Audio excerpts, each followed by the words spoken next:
Hey, Steve Gamache here with another Chef Knives to Go quick look product review, and this time we are looking at a interesting special Takeda knife. This is the Takeda Aogami Super Lockback Folder.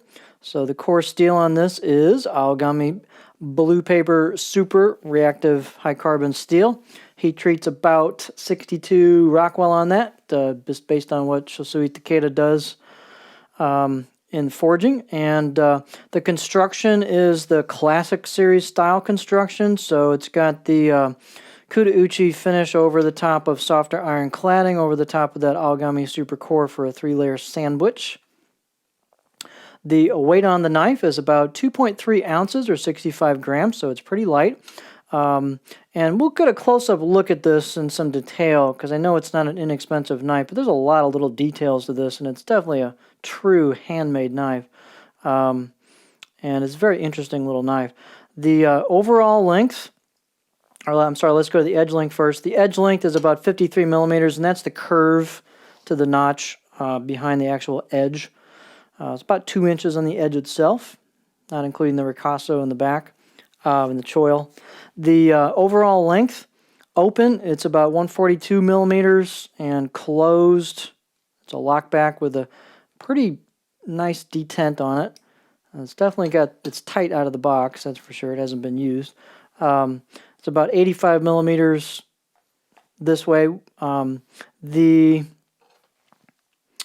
blade itself, let's finish up here with the statistics. The blade itself is about 2 millimeters thick, and then it's really no distal taper. It just maintains that entire thickness, and then it's really kind of I guess a saber type grind to it, so it kind of retains a lot of mass at the tip for some strength.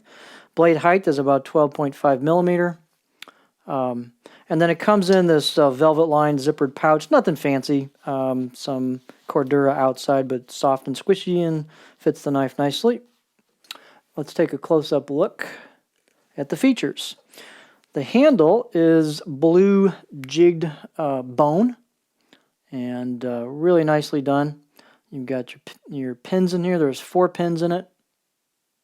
It has a brass bolster on each side with some jimping, and also brass liners.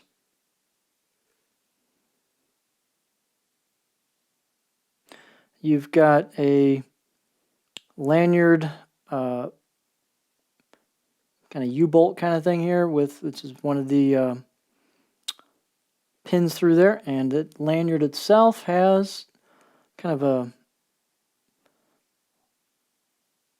ground down pattern to it as well. You can kind of see that on the edge. So there's a lot of little details to it. Really nice tight work on this. So here it says AS, your Aogami Super. Out of the box edge, it's stupid, screaming sharp. It's a zero grind edge like Takeda likes to do. So it's just sharp, sharp, sharp.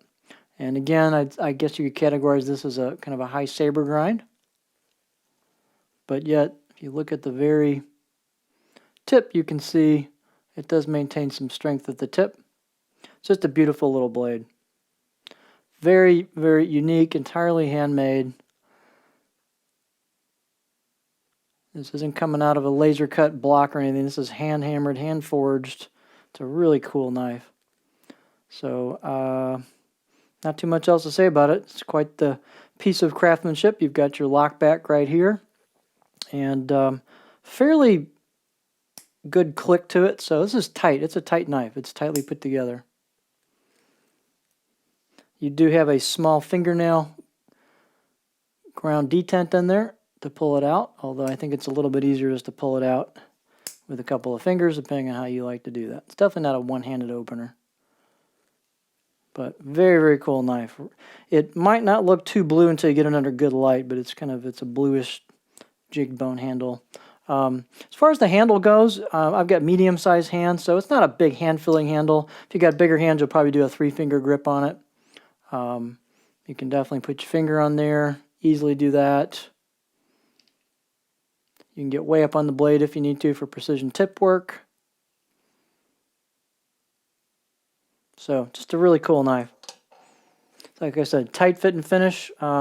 It's not one of those like styles where it's all machined to precision. It's really done by hand, but it's still very precisely made. So it's really cool piece of craftsmanship. So there you have the Takeda Origami Super lockback folder.